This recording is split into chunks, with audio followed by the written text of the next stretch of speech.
Nyinyi si mnajua ule jamaa ako na pepo ya ukabila na chuki na kugawanya watu? Mnamjua hamumjui? Ule jamaa wa pepo si anazunguka kwenye makanisa, kwenye mazishi, kwenye barabara, ati anatuongelesha?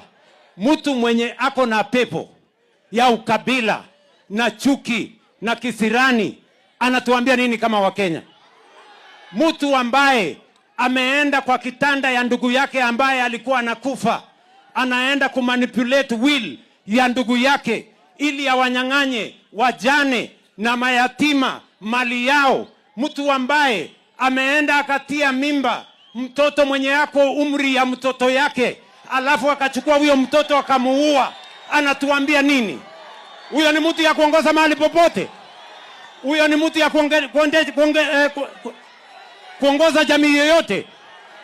Huyo mtu mimi nataka niwaeleze, I am giving notice.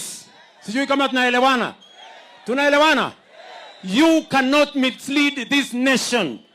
A character who has no morals, a character who has gone to manipulate the will of his brother, to disenfranchise, to disinherit widows and orphans, and he wants to give us a lecture about stealing.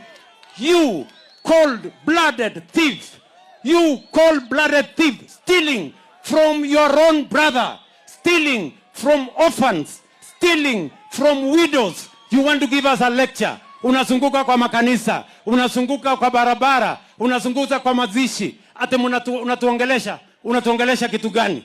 Mtu ambaye ameenda akatia mimba watoto wadogo kama wanarika ya mtoto wake, alafu anaenda anaua hawa watoto, alafu unatuambia mambo ya mauaji.